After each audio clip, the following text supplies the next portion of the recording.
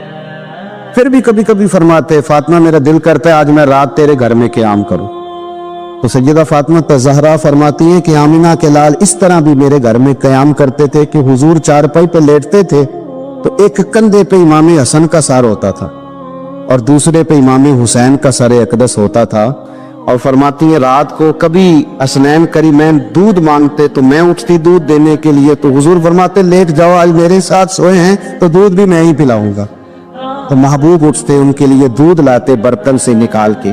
حضور نے انہیں وقت دیا اور پھر ان کی چھوٹی چھوٹی چیزوں کا خیال رکھا، صحیح بخاری میں موجود ہے۔ تربیت پر توجہ دی، امام حسین تشریف لائے، ابھی عمر مبارک 7 سال کے قریب تھی، مسجد نبوی میں صدقے کی کھجوروں کا ڈھیر لگا ہوا تھا۔ چھوٹا بچہ جو ہوتا ہے نابالغ، اس پر شریعت کے احکامات نہیں آتے، صدقے کی کھجوروں کا ڈھیر تھا مسجد نبوی میں۔ یہ تربیت ہے، یہ ٹریننگ ہے جو اللہ کے محبوب نے خود انہیں عطا فرمائی۔ صدقے کی کھجوروں کا ڈھیر تھا، امام حسین حضور کے ساتھ آئے تو امام علی مقام نے ایک کھجور اٹھا کے منہ میں رکھ لی۔ شارحین نے لکھا ہے لگتا یہ ہے کہ کئی دنوں کی بھوک تھی، کیونکہ یہ فاقہ اہل بیت کا بڑا محبوب ہے، مجبور نہیں تھے، وہ تو خزانوں کے مالک تھے، پر غریبوں سے محبت کی وجہ سے فاقے کیا کرتے تھے، یہ ان کی پسند ہے فاقہ کرنا۔ تو ایک کھجور امام علی مقام نے رکھ لی تو اللہ کے رسول نے گلے میں انگلی ڈال کے نکال دی اور فرمایا حسین یہ صدقہ ہے، یہ میری اہل بیت کے لیے درست نہیں ہے۔ حضور نے خود تربیت کی، اور پھر سیدہ فاطمہ الزہرا نے اپنے بچوں کو تراشا، ان پر محنت کی۔ میں اکثر گزارش کرتا ہوں دوستوں سے، میں کہتا ہوں کربلا کا واقعہ کوئی حادثاتی نہیں ہے، اس کے پیچھے پوری ایک لاجک ہے، اس کے پیچھے پورا ایک فلسفہ ہے۔ ایسے ہی کوئی آدمی 3 دن بھوکا پیاسا رہ سکتا ہے؟ کسی آدمی کو صبح اس نے کھانا کھایا اور شام تک کھانا نہ ملے تو ٹانگیں کانپتی ہیں۔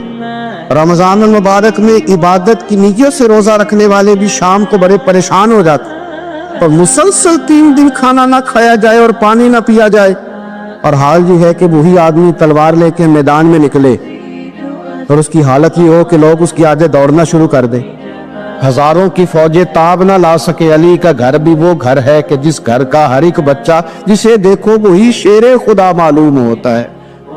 یہ کوئی آسان ہے؟ اس کے پیچھے پوری اس کے پیچھے فلسفہ ہے۔ امام راضی کی تفسیر کبیر دیکھیے گا، حضرت امام حسین کی وہ شخصیت تھی کہ مشکات میں حدیث ہے، نبی پاک صلی اللہ تعالی علیہ وسلم کی چچی جناب ام فضل صبح صبح گھبرائی حضور کی بارگاہ میں آئی، عرض کی یا رسول اللہ صلی اللہ علیہ وسلم آج میں نے عجیب خواب دیکھا ہے، میں ڈر گئی ہوں۔ حضور نے فرمایا چچی کیا دیکھا؟ عرض کی حضور میں نے دیکھا ہے کہ آپ کے وجود کا گوشت کا ایک ٹکڑا کٹ کے میری جھولی میں آ گیا۔